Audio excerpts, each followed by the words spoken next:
Hello everyone. Hello everyone. Glad to be back. I guess I'm online now.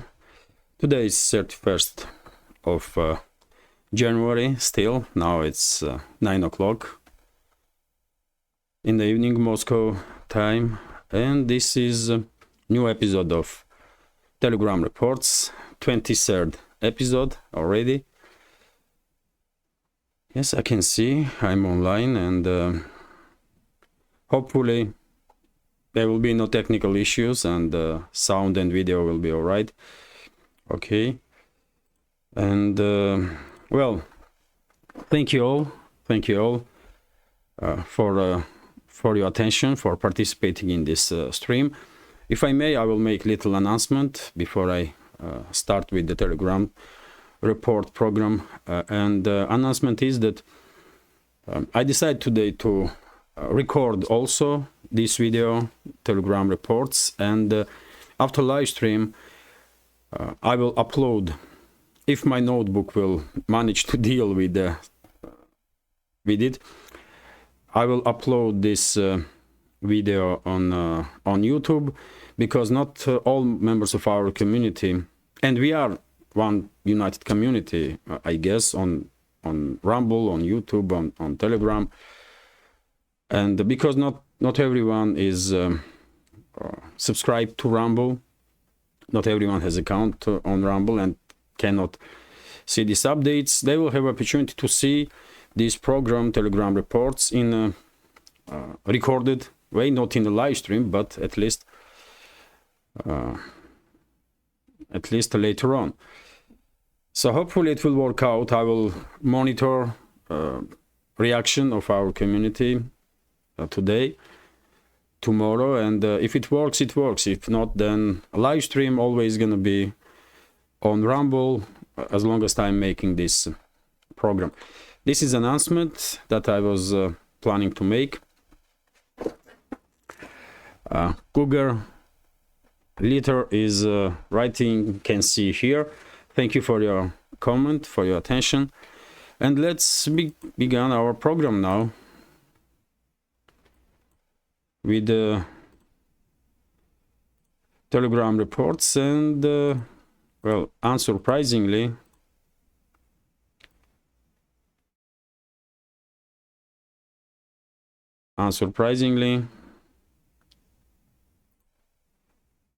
first post when I begin work during my day is good wishes to members of our community, of course, traditionally. Then I did post this quite interesting news, and I did spoke about it a little bit in the first update, if I'm not mistaken. Guardian reported that Iran told US via intermediators that it will strike, if US will strike Iranian soil directly, Tehran will itself hit back at the American assets in the Middle East, drawing the two sides into the direct conflict. And what is interesting,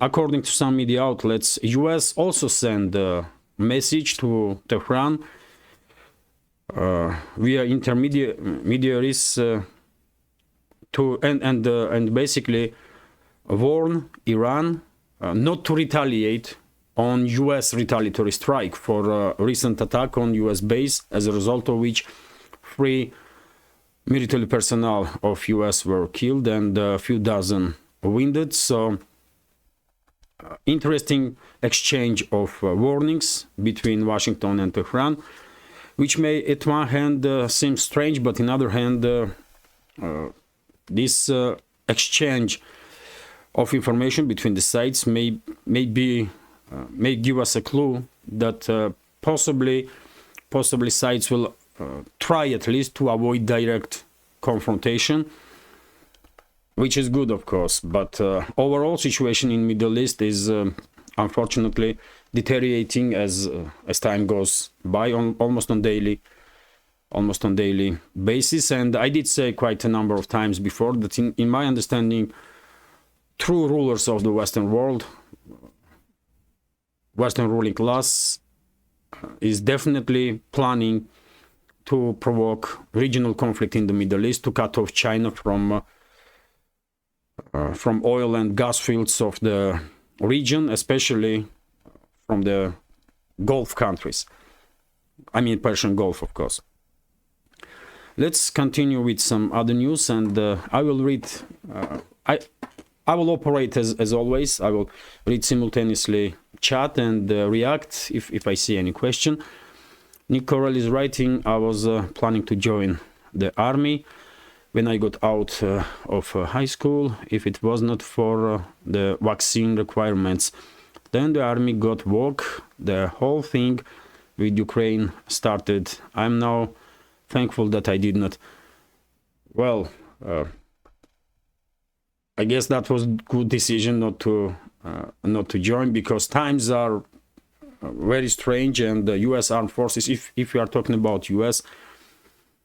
Armed forces are turned into some kind of private military company, because I mean, White House uses its military as it wishes, without asking lawmakers anything at all, without even informing time to time, which is not how White House supposed to behave.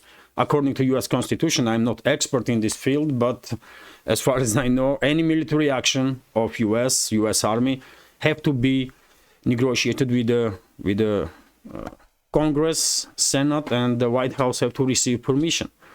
But this is not happening, so I guess that was a good decision. And just take a look at the situation. I mean, what U.S. military forces are doing in Middle East first. I mean, to begin with, I mean, what they lost there. They are kind of sitting ducks, especially nowadays when after Washington escalated with Moscow over Ukrainian crisis, after Washington's support to Netanyahu's government, after Washington's involvement against Houthis, these U.S. bases definitely are in high danger, and U.S. military personnel is risking for what? You know, definitely not for strategic interests of the U.S. citizens. That's my understanding. Alexander, good evening, and Deva Primus, good day. Thank you for participating in the stream. Thank you all, dear friends, for your attention. Walker B is writing, after the live stream, after listening to you for over a year, it is clear your knowledge of so many different nations obviously reflects your long career in journalism. Oh, thank you for your kind words. Well, how should I respond?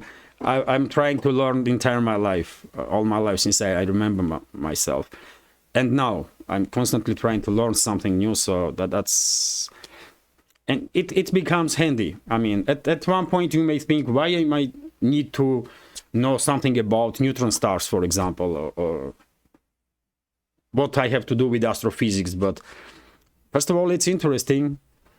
And secondly, who knows, you may find yourself at some point in a situation when there is a news about neutron stars, like news about a huge star collapsing and turning into neutron star, supermassive star, collapsed, become neutron star. And I mean, when you read that, you can have some understanding what did happen in that place.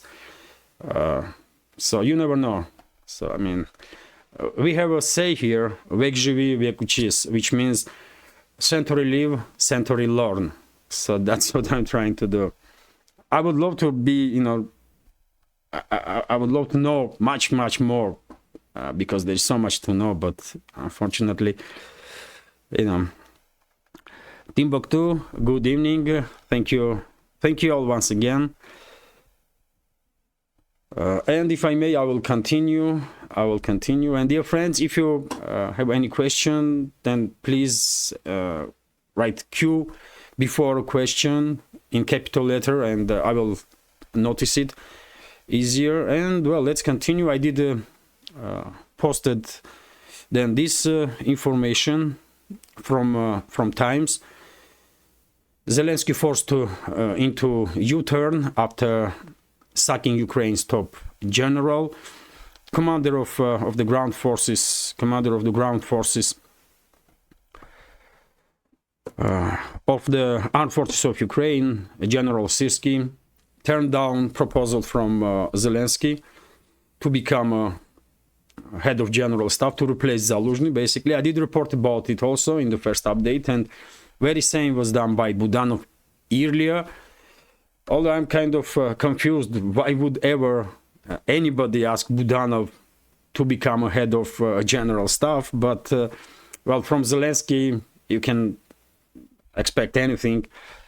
And well, I guess this information is correct, because several media outlets now begin actively write about this topic, about meeting on January 29th and refusal of Zaluzhny to step down, and refusal of Budanov and Syrskyi to replace Zaluzhny. Then I did report about this information. Ecuador stated that it would transfer Russian military equipment in service to the United States for subsequent transfer to Ukraine, despite Russia's position on this topic. Newly elected president of Ecuador, Daniel Noboa, announced this in an interview with the Ecuavisa TV channel.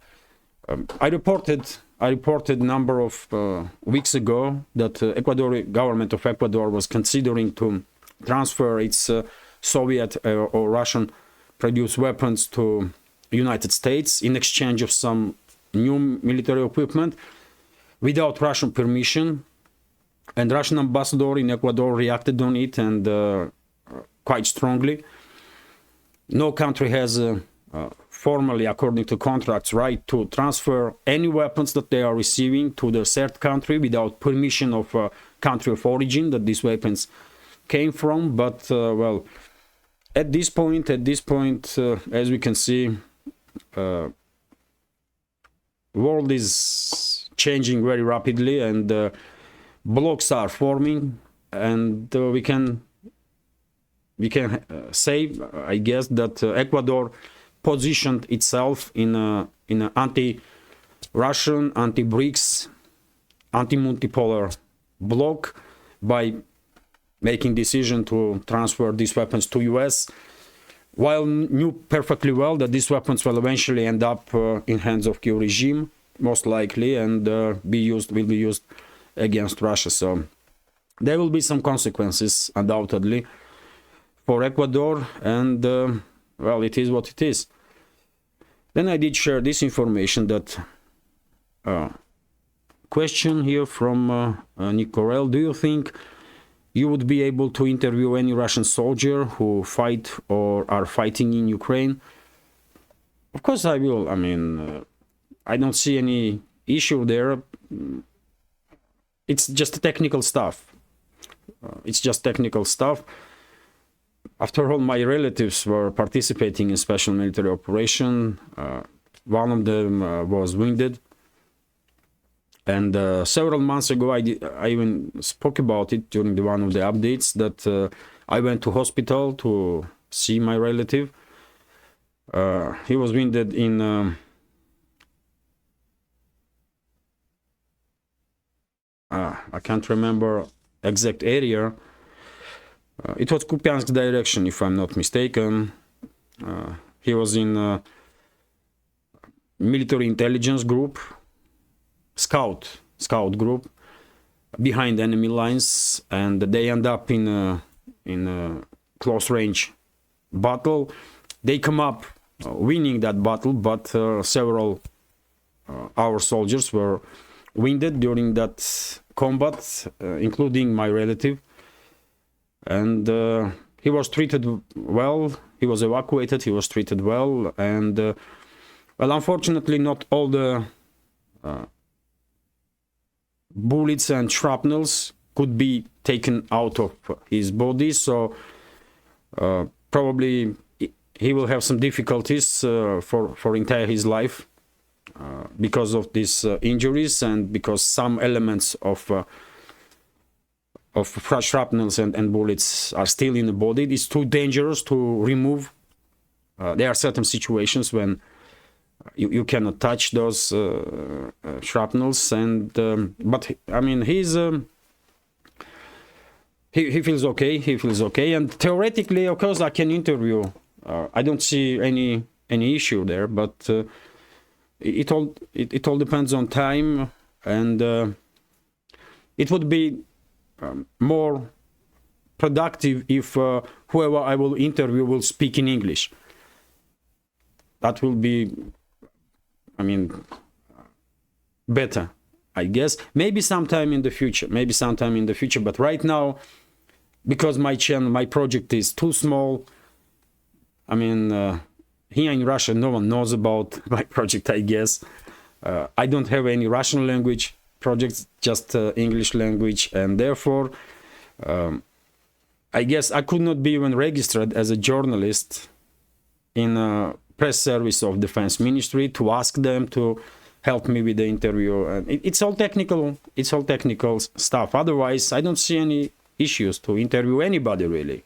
Not just military personnel, but anybody. We're not gonna talk about some classified information, isn't it? We're just gonna talk about some basic stuff that is allowed to be spoken, not classified, and can be seen in open sources. And I will ask opinion, and opinion is, I mean, it's free.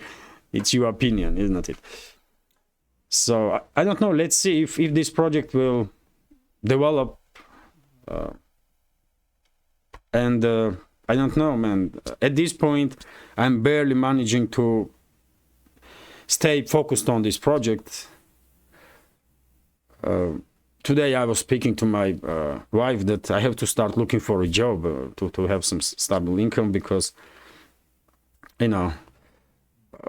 But I mean, let's see what will happen. I mean, I cannot see future, isn't it? So sorry if my answer is not, I mean, very precise, but and World B, thank you very much for your donation, for your support.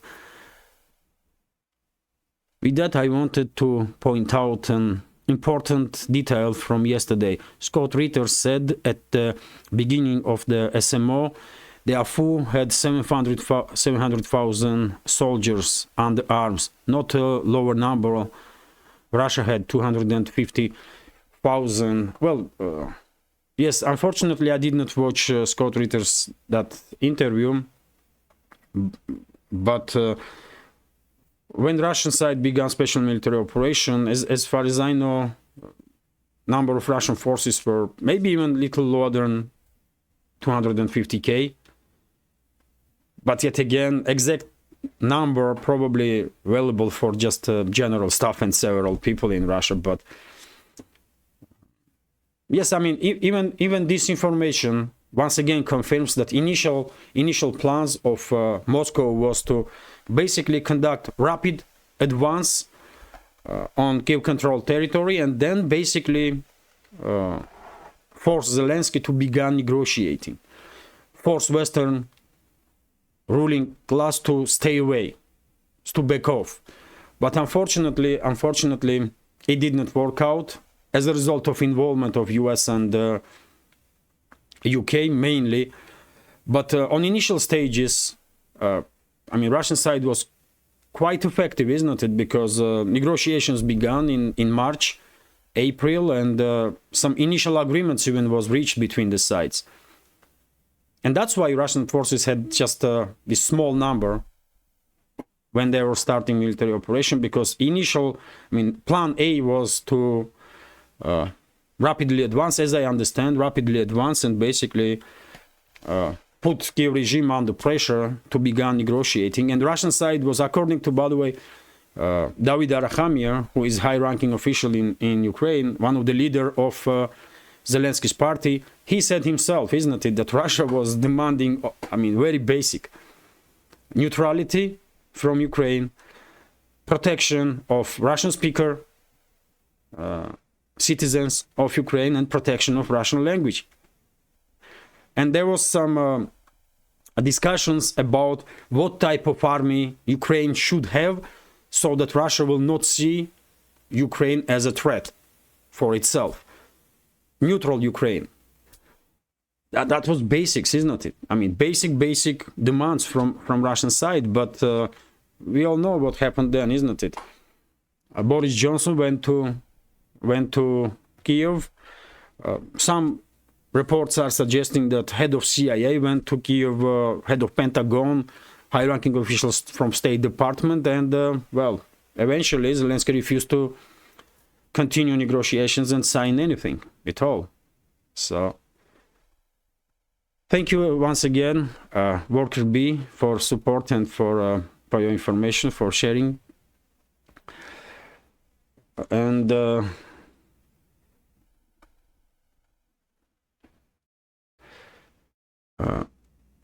And by the way, if I may, I will continue a little more. I will share a little more news, and then I will come back to questions. So then I did share this information. Biden said that he has decided how to respond to Jordan attack. U.S. President Joe Biden said on Tuesday that he has decided how to respond on a deadly drone attack on U.S. forces in Jordan. But same time, he highlighted that he would not seek a wider war in the Middle East.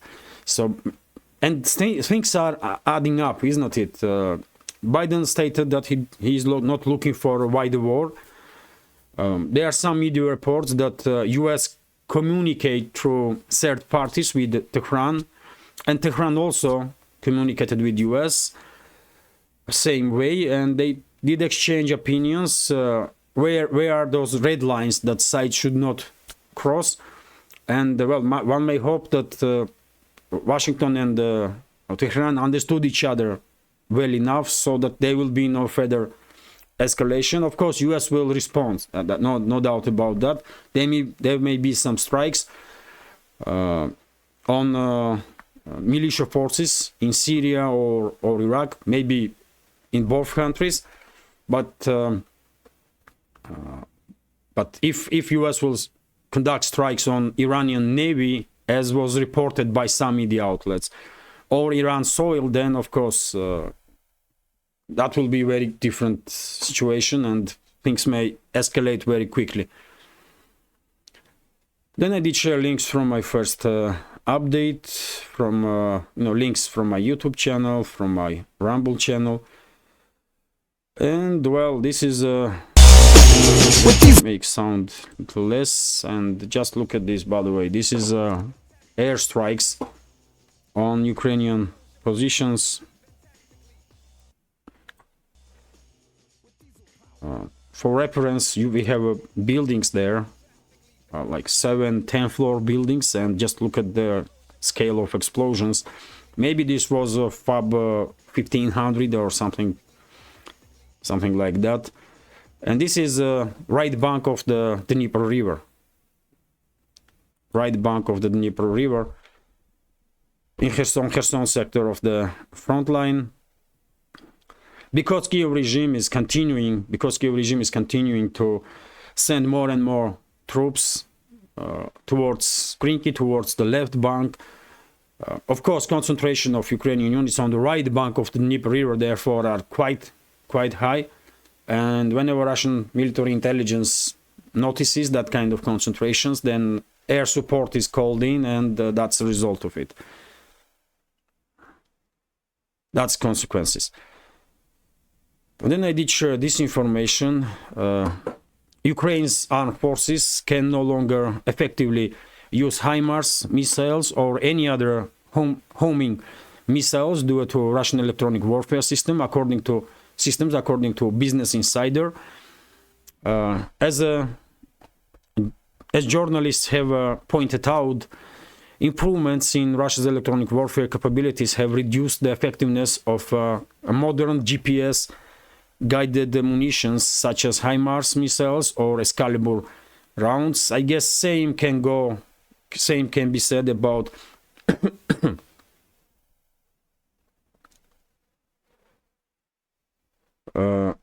same goes for these glide bombs that US, I guess, already delivered to Kiev regime, that has 150-kilometer range and can be launched from HIMARS missile systems. They are using GPS navigation system also. So if Business Insider is correct, and I hope they are correct, then well done to Russian radio electronic warfare units. They are doing good job by suppressing GPS in area of special military operation as much as possible and saving lives of their comrades. Then I did share this information that Kronstadt, a diesel-electric submarine, joined the Russian fleet. And today in St. Petersburg, the naval flag was hoisted on it. Sputnik correspondent reported about it, and well, that's a ceremony of that's the diesel-electric submarine itself, and ceremony. Unfortunately, whenever you open this video, this comment is visible also. Let's go through some questions, and well,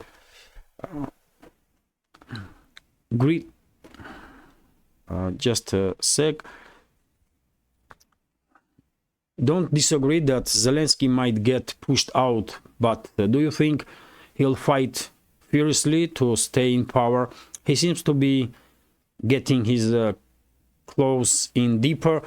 Well, that's a possibility. It's not just about Zelensky, what he wants. He may want out, but around him there are big camp of these corrupt officials that may not feel as safe outside of office or without power as they feel now. And therefore, these people around Zelensky may keep him inside. They may basically force him to continue fight to maintain this power. That's the main danger in my understanding, because Zelensky himself, he became billionaire, by the way. He was a millionaire before special military operation, even before he became president. He was a millionaire. He participated in a number of movies, in Russian-speaking movies, by the way, in Russian movies. He was quite famous in Russia and popular, I will say, in Ukraine. So he was a rich man. He was never poor, but he became extremely rich once he became president, and his surroundings, his inner circle, by the way, become extremely rich also. But point is that Zelensky may have some guarantees from, I don't know, from Israel, from US, from some other parties.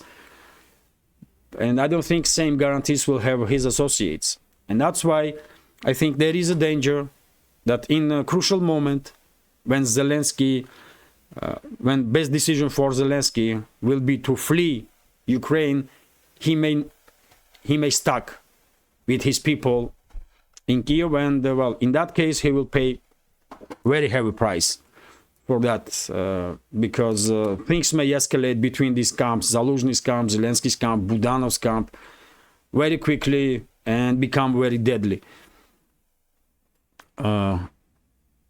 Work B is commenting. He also said they were NATO trained. Angela Merkel told the Economist Minsk agreement was only giving time for AFU to build up their military. Yes, absolutely. Not just Angela Merkel, but Hollande did say exactly the same. Former French president, number of other high-ranking officials also openly stated that they were using this Minsk I, Minsk II agreement to basically gain some time and increase military supplies, increase training of Kiev regime and the forces that were under Kiev regime. So it's absolutely correct. I mean, and well, let's continue with the news. I did report in the first update that Yemeni Houthis or Ansar Allah movement made statements that they targeted U.S. Navy destroyer USS Gravely in the Red Sea. No confirmations, no additional information was provided from any side. So I assume some weapons, some missiles or drones maybe was launched towards this warship, but most likely those weapons were destroyed, shut down, and ship did not receive any hit. Otherwise, some media outlets will report about it, because no reports. I guess ship is still in working condition. Then I did share this information about history. Today, on 31st of January 1943, Russian armed forces established control over the headquarters of 6th Field Army of Germany in Stalingrad, by the way. And, well, Field Marshal of Germany, first and only, if I'm not mistaken, Field Marshal of Germany, General Friedrich Paulus was, he did surrender basically after Russian ultimatum, and he was captured, and the Battle of Stalingrad was over. One may say one of the bloodiest and most difficult battles, of course, of Second World War. That was, I mean, the more you learn about Battle of Stalingrad, more horrified you may be. You know, once you try to picture how horrible, how difficult situation was in Stalingrad. It was something, I don't know, out of this world.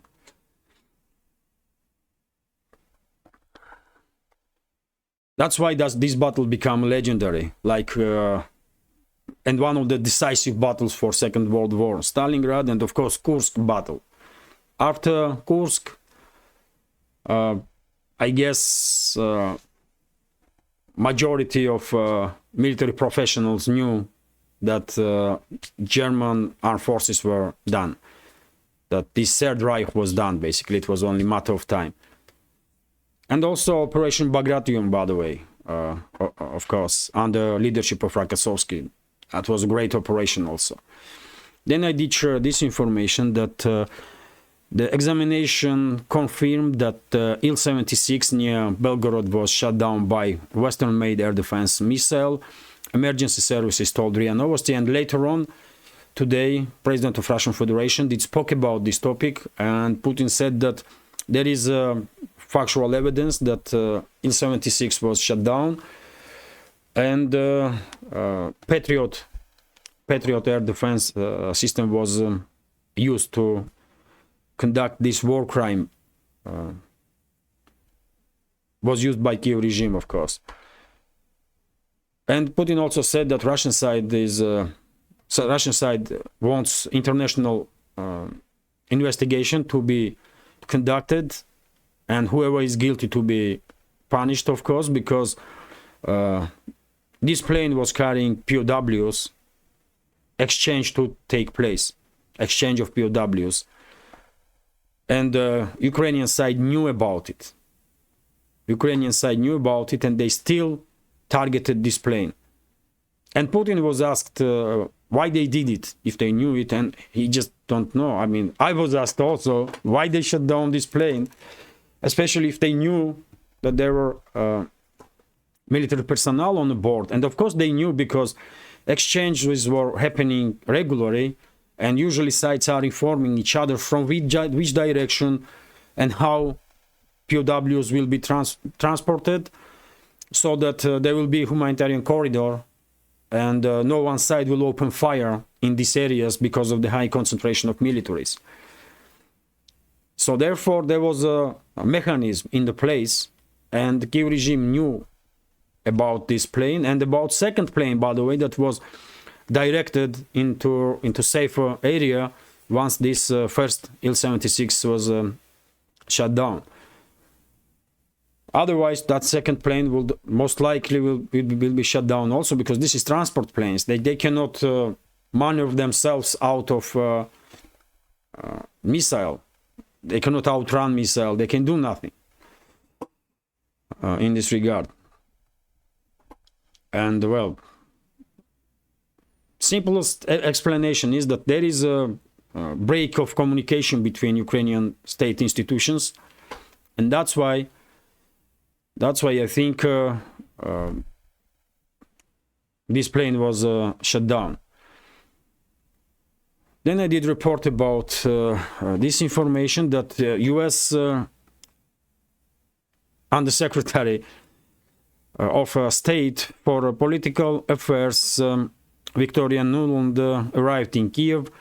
U.S. ambassador in Ukraine did met her, and well, they will most likely already see Zelensky and listen to his explanations why things are not going exactly the way that Nuland would like. And of course, by the way, Nuland is one of the authors of this disaster that's happening in Ukraine since 2014. We all remember how she was walking on the Maidan and giving these cookies to Nazi extremists and terrorists that eventually conducted armed coup in the Kiev. Then I did reported about these biggest NATO military exercises that are taking place in Europe. Right now, 90,000 military personnel is participating in these exercises, 1,100 ground combat vehicles, including 133 tanks, 50 warships, 80 aircrafts.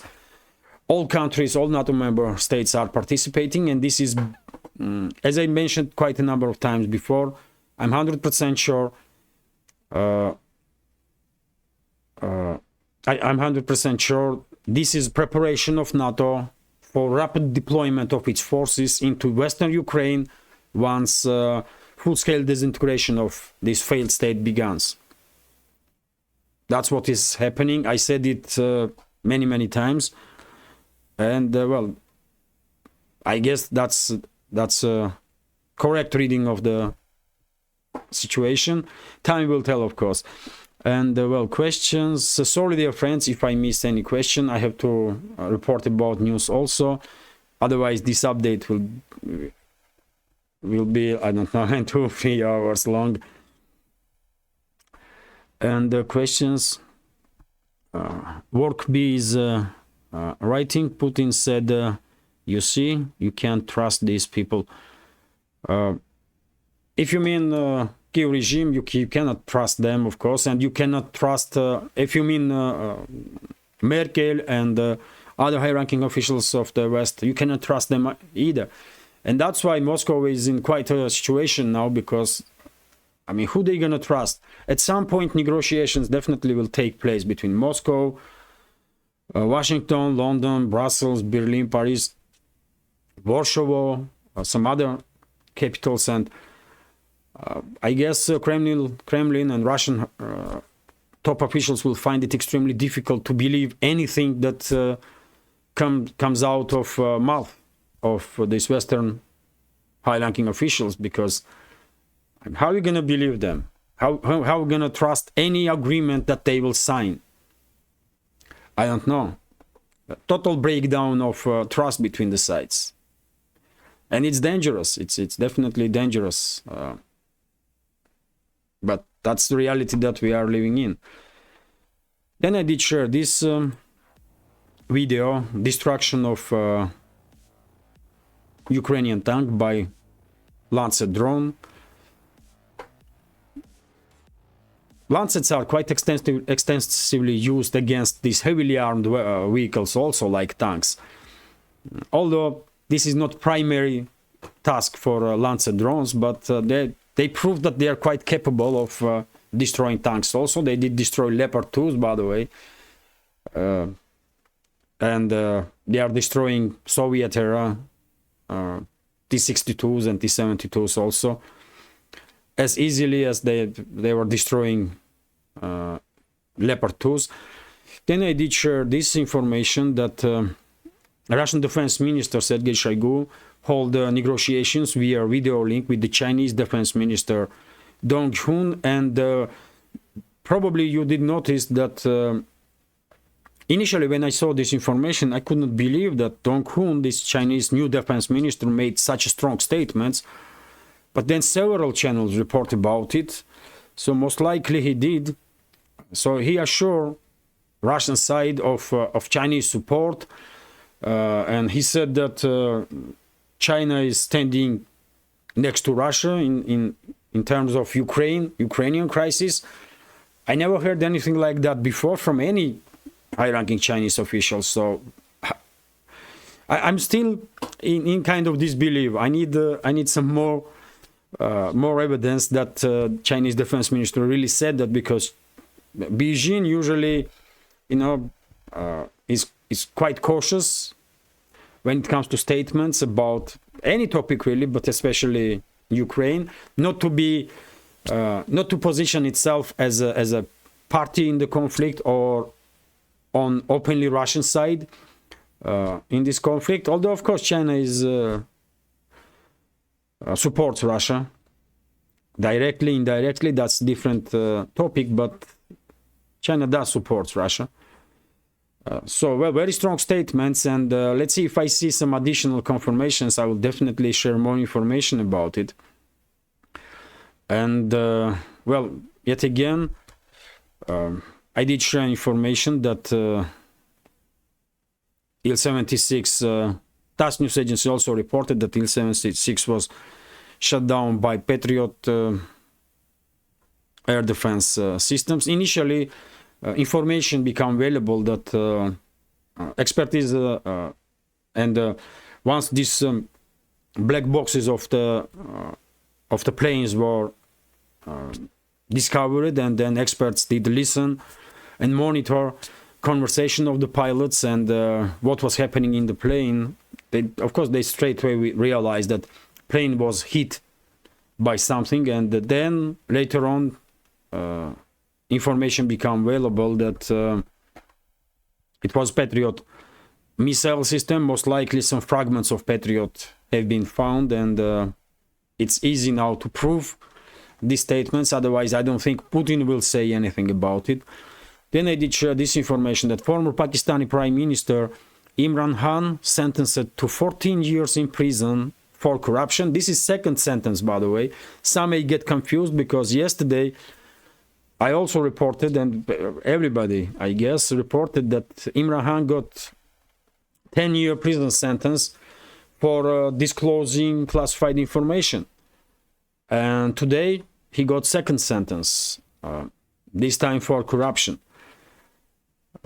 Well, I don't know. I don't think this will end well for current regime in Pakistan, because Imran Khan is very popular in Pakistan, and I guess this is a result of the struggle between US and China for a better position or more influence in the Pakistan. That's what is happening.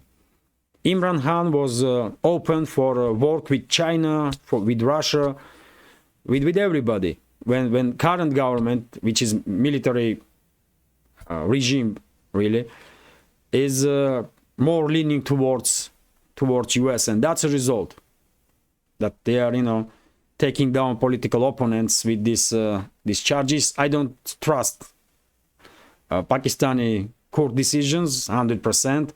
I think this is a pure political prosecution. I have no doubts about it.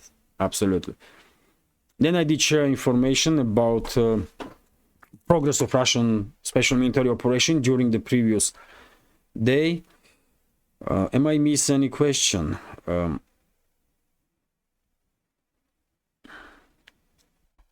Joffredo is asking, hi Levan, do you believe with the Zaluzhny in charge it would be possible to find a compromise to end this war? I mean, for example, between him and Russia. Well, Zaluzhny is a negotiable person, in my opinion. If Zaluzhny will become in the charge, will be in the charge in Ukraine, and if he will not make any crazy moves from now and until he will be in charge, then Moscow will negotiate with him. Moscow most likely will see him as someone with whom some talks may take place, when Moscow will never negotiate anything with Budanov, because he is a terrorist, and there is charges in Russia against him on terrorism, by the way. So of course Moscow will never speak with Budanov on any topic, and Zelensky is the same. Moscow will never speak with Zelensky on real negotiations. Of course, Moscow will not say openly that we're not gonna have negotiations with Zelensky, but well, Moscow will distance itself, and I don't think Putin will speak with Zelensky. It's just. But Zaluzhny, different story. But there is a crucial point here. In negotiations to take place, Zaluzhny has to be legitimate. So it will not be enough if he will remove Zelensky from office by force.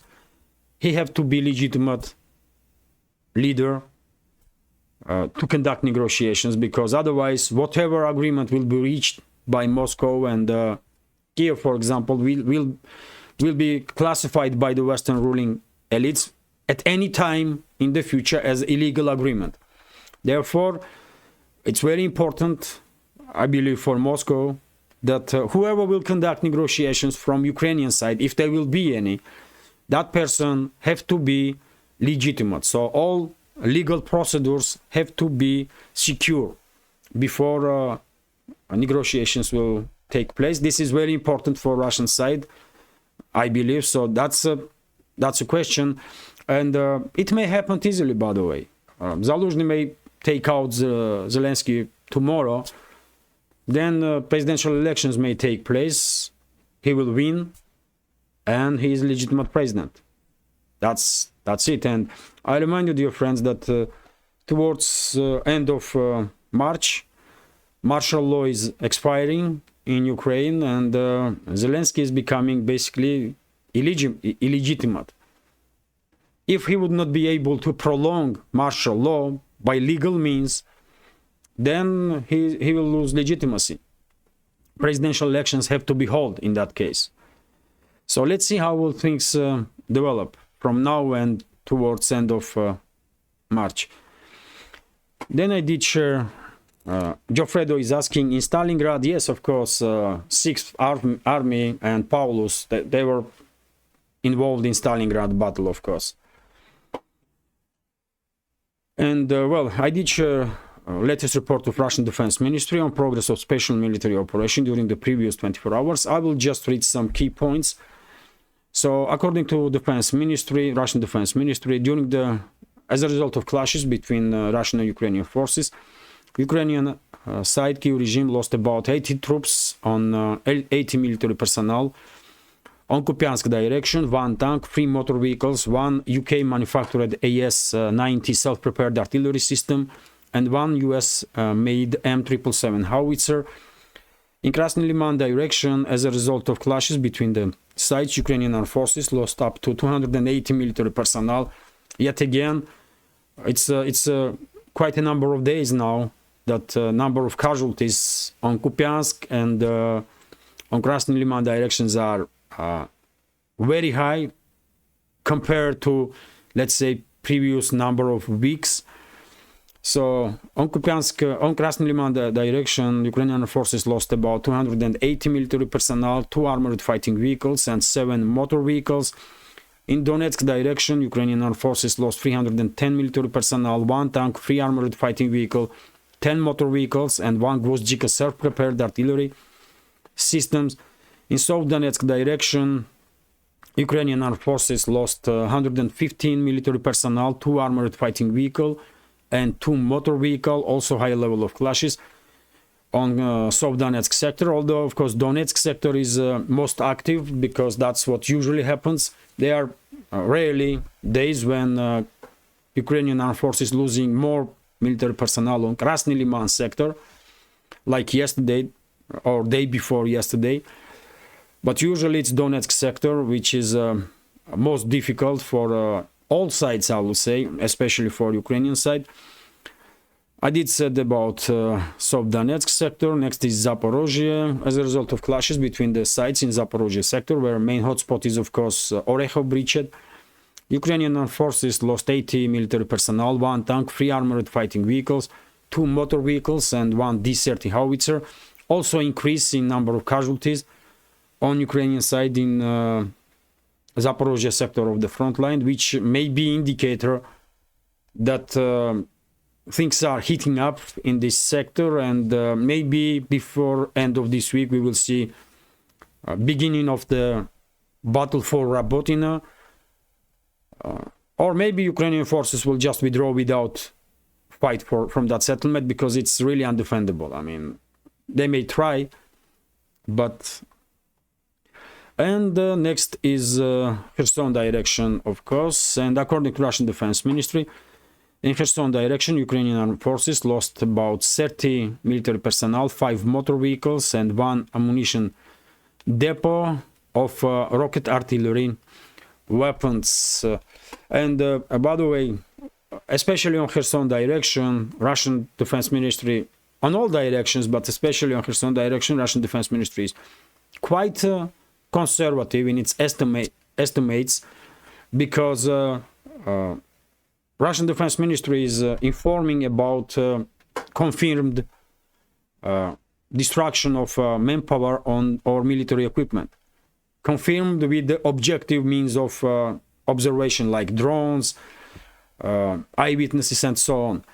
When Russian Air Force conducts dozens and dozens of strikes on the right bank of the Dnieper River, deep inside Kiev-controlled territory, of course, it's much more difficult to have drones over those areas and to receive precise information. Because if you remember, in the beginning of the video, I did show you a video of these 2 huge explosions on the right bank of the Dnieper River. And I mean, and that kind of strikes are conducted on usually on points of concentration of Ukrainian armed forces and military equipment.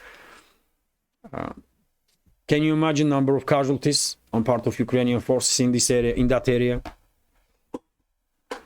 It's definitely more than 30, but because the Defense Minister did not have the means of objective control in the area, they did not say nothing at all.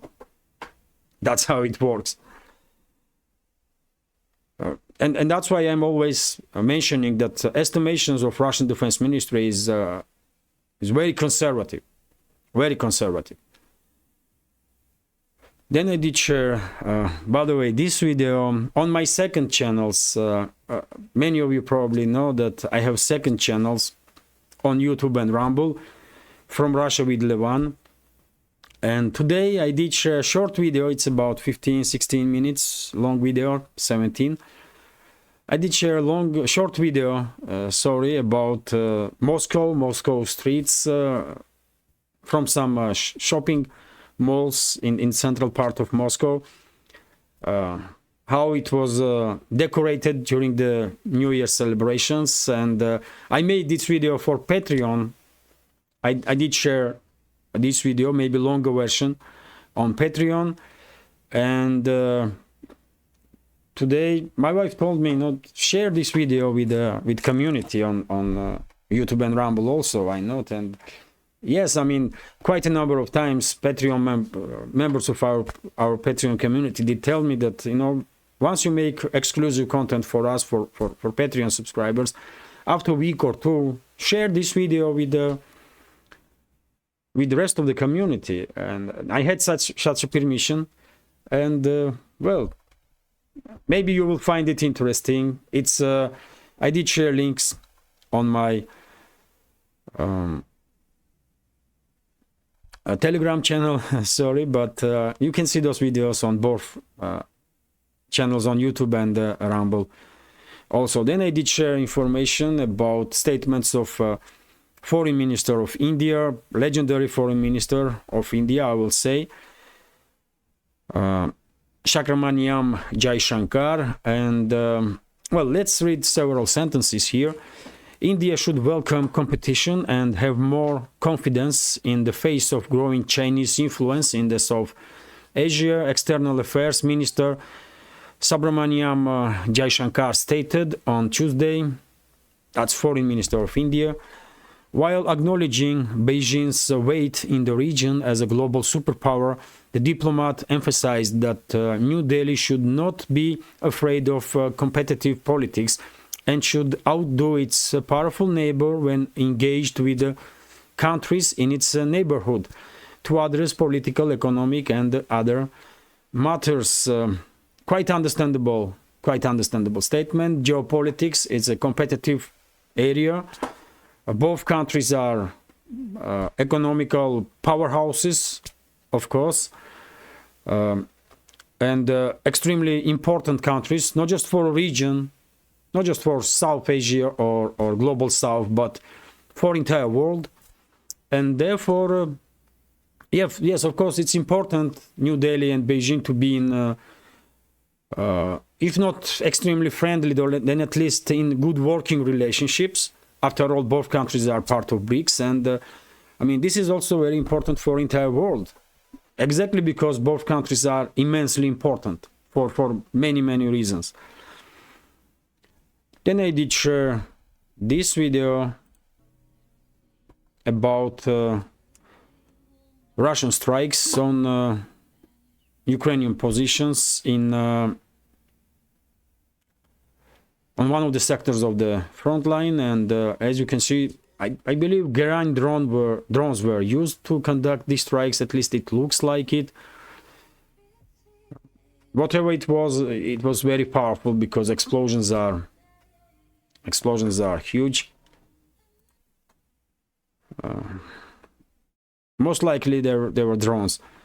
Also, by the way, of course, breaking news for this evening that 195 Russian prisoners of war have been returned from territory controlled by Kiev regime. Russian Defense Ministry reported about it, and in exchange 195 Ukrainian prisoners of war were transferred to Ukraine. So this prisoner exchange that should take place about a week ago still was conducted, but as a result of this war crime of Kiev regime, when they shut down Russian plane with Ukrainian POWs, well, those people did not make it, those Ukrainian soldiers that were on that plane, and other POWs get the chance to go back to Ukraine. Then I did share this information, which is from Washington Post. Zelensky to oust Ukraine's top general aimed tensions over the new mobilization. Washington Post reports details of the conversation between Zelensky and Zaluzhny, during which, as reported by the media, the president urged the chief of staff to resign. Well, sources say the discussion on Monday was intense due to the disagreements on how many soldiers Ukraine should mobilize this year. Zaluzhny proposed mobilization around 500,000 servicemen. Zelensky considered this number impractical, considering the shortage of uniforms, weapons, and training resources, as well as the potential issues associated with the mobilization. It's worth noting that Zelensky had previously publicly stated that Ukraine lacks the funds to pay for such a large number of new recruits. Zaluzhny argued that Ukraine is already facing shortage of forces due to increasing losses and needs 400 new soldiers, 500,000 new soldiers to respond to mobilization plans in Russia. Well, there are different numbers constantly circulating, 400, 500, 550. But this this article is well. Let me read one more sentence here. Zelensky told Zaluzhny that Ukrainians are tired of war and Western partners have slowed down military aid.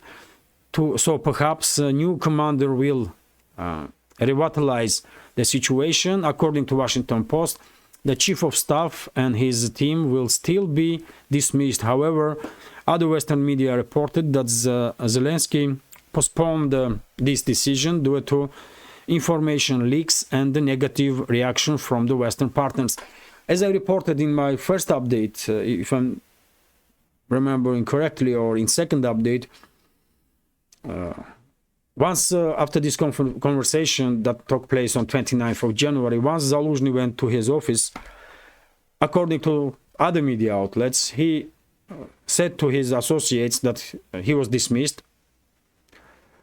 And then something happened. Most likely, of course, his curators in London, in MI6, in Defense Ministry of United Kingdom, get involved. He received some backup, some backing from United Kingdom, and well, he stayed on his position. And Washington, according to some reports, also supported Zaluzhny to stay in on post of head of general staff. And this is very important information, because if it's true, then well, it seems like Washington and London finally made up their mind, and they will remove Zelensky. It's only a matter of time. Otherwise, I don't see reason why would they support Zaluzhny. So I don't know. Let's see next like 2-3 months what will happen, but most likely one way or another, but Zelensky will be removed from office. I will give for that like 99%. Then I did share links to headlines, short episode of headlines today. I recorded headlines from home, but time to time, at least, I don't know, once a week or maybe twice, I will definitely try to make these short videos, headlines outside, and same time I will record the second news updates for Patreon outside also, in walking talk style. And then I did share statements of President of Russian Federation about this destroyed Il-76. I already spoke about it, so I will not stop now on this topic. He basically stated that plane was destroyed by Kiev regime and Patriot air defense system. Then I did share second update for today. It was quite a big update, like 50 minutes.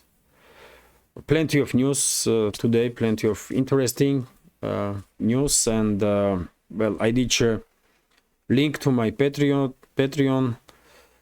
Hopefully this headlines program, the short program, will help me to generate additional interest towards my Patreon page, because Patreon is one of the main sources of support for this project, one of the major lifelines for the project.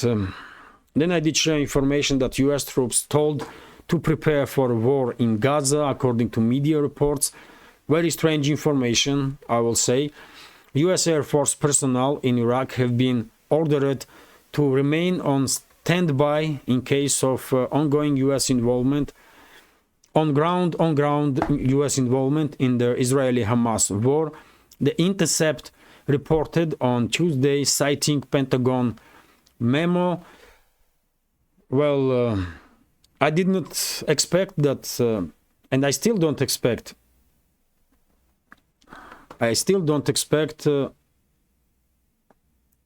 That U.S. military, U.S. ground forces will get involved in a Gaza war. But information is interesting. Maybe U.S. troops in Iraq are on standby to be rapidly removed from Iraq, from some other more safe place, or maybe they are standby to get involved in confrontation with Hezbollah or perhaps Iran, because at least for now, we didn't have any indicators that U.S. ground forces will begin operating in Gaza, and I still don't think that's the case.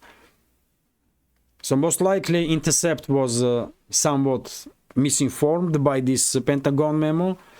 Most likely, U.S. ground forces are on standby to be rapidly removed, evacuated from Iraq, if necessary. And other scenario is a possible regional conflict with U.S. involvement in that case against Hezbollah and Iran. Then I did share this information that this evening powerful explosions were in Nikolaev,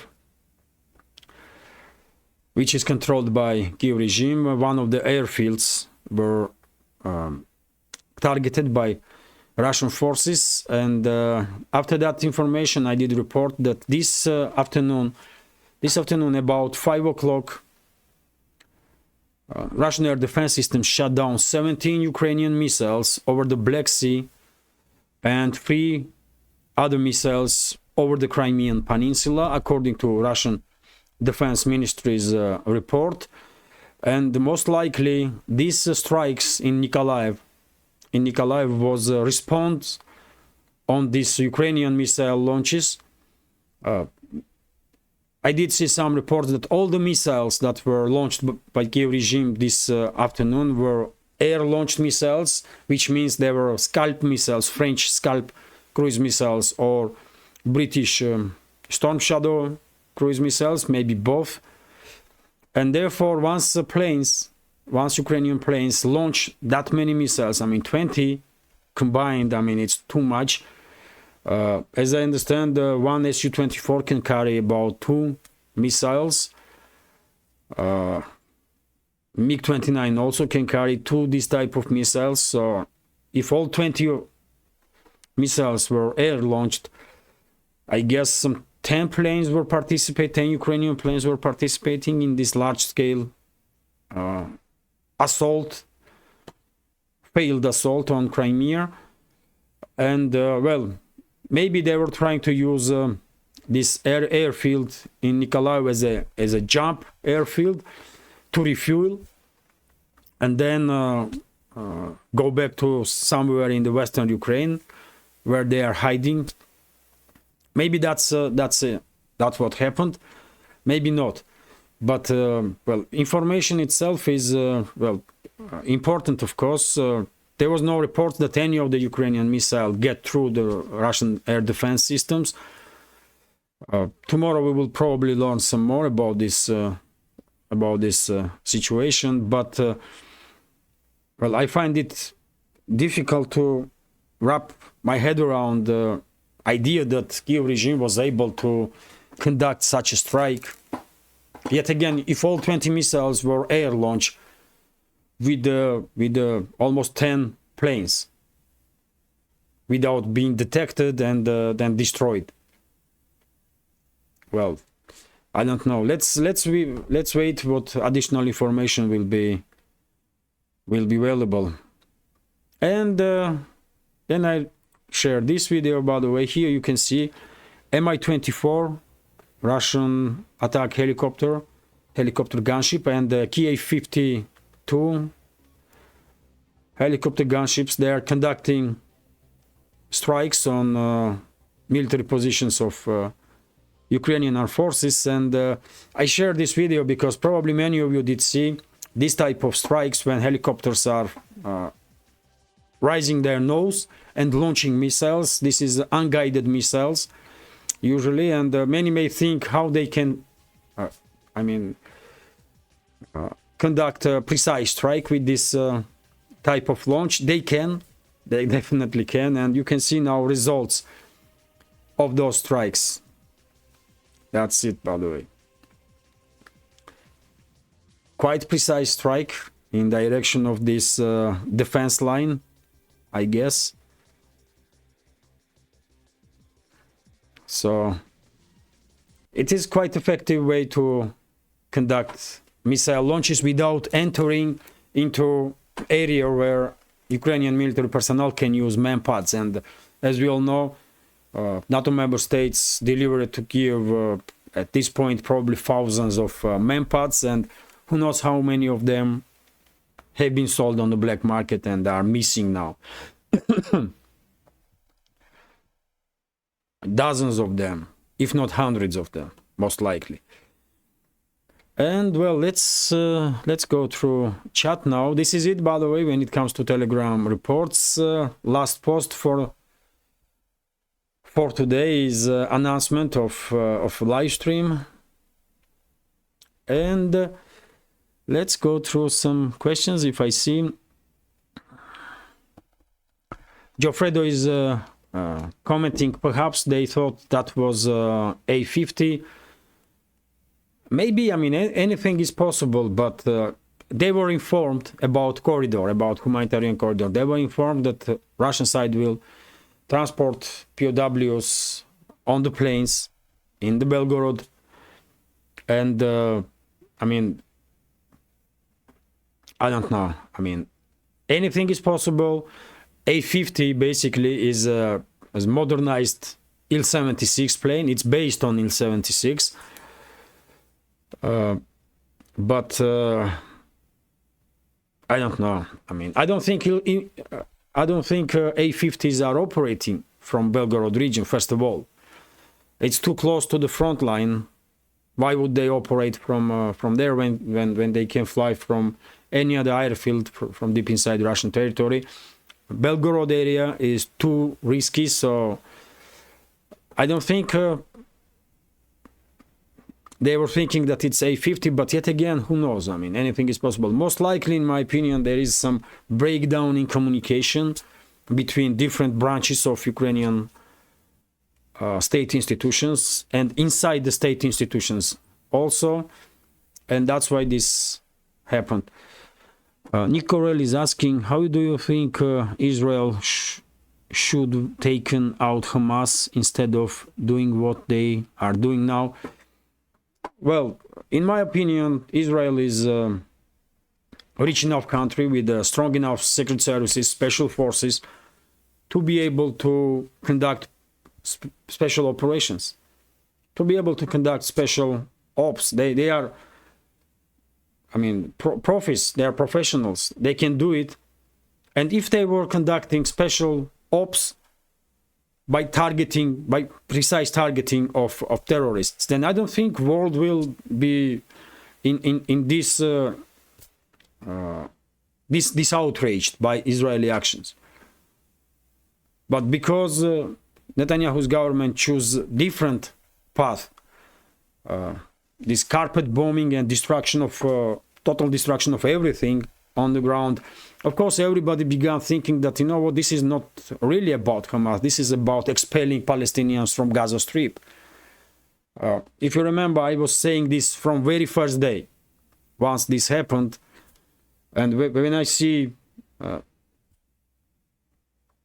statements and you know, it's become obvious from me from very beginning that Israel will most likely try to implement Karabakh scenario on the Gaza Strip by forcing all locals out of the region, or vast majority of locals, and well, now we are seeing that most likely that's exactly what Netanyahu's government is intended to do and was trying to do, and that's why they were destroying entire residential areas. Even once everyone left from there, they were still destroying residential areas.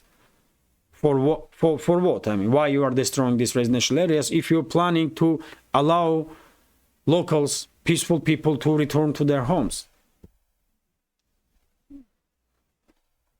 So that's why world is outraged. Otherwise, if Israel was conducting special military operations by precise targetings, then, you know, they had every right to retaliate on those who conducted these horrible atrocities on 7th of October. That's my take on it, you know. And I think I would not say majority, but I think many people will agree with me, probably, that Israel should use its special forces and precise operations, not this, I mean, I don't know, carpet bombing or whatever they are doing, destroying everything.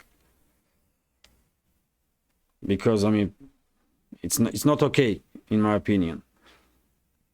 And explanation that, you know what, these Hamas terrorists are hiding behind these civilians.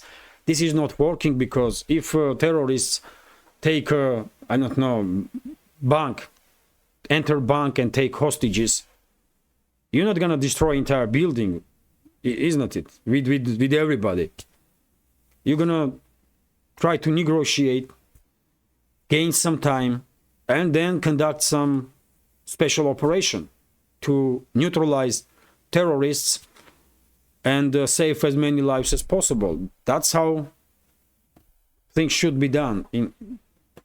But well, Netanyahu's government has different opinion, obviously, and they are doing horrible stuff, in my opinion.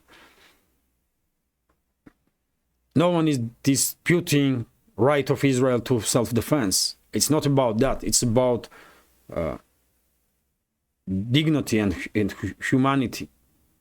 You cannot destroy entire residential areas just because you may think that, you know, there are some terrorists somewhere in those buildings.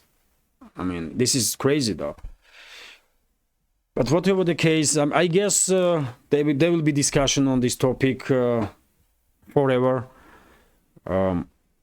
Who supports Israel will always try to justify any action of Netanyahu's government or any action of government of Israel. And who disagrees with this type of actions of Israeli government, they will never change opinion also. After all, by the way, just take a look a special military operation that Russia conducting in Ukraine and actions of IDF. IDF already killed almost twice more, if not more, civilians than civilians died in Ukraine as a result of immensely intense fighting between the sides.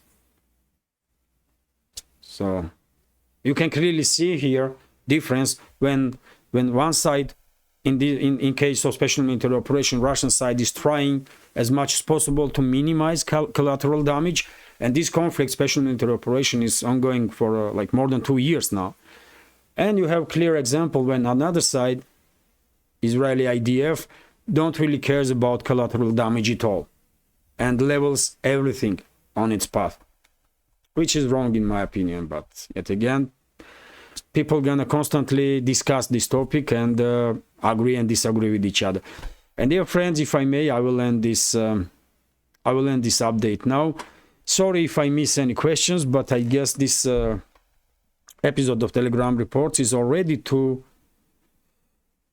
long. It's well, hour and 20 minutes. So, well, hopefully you will find it interesting, and also people that will watch it later on will find it interesting. And in that case, please click that like button, leave some commentary, and share video if you can. It will definitely help me to reach a wide audience. And if this video was recorded properly by OBS, then in about hour's time I will upload this video on YouTube also, if I may. And this program, Telegram Reports, will always stay online and always will be live stream on Rumble. And if community on YouTube will receive this recorded version, okay, then I will, after live streams, I will upload videos there also, recorded videos. This is it for now. Once again, thank you very much for your attention and for your support. Thank you very much. Have a great day and take care. Bye for now.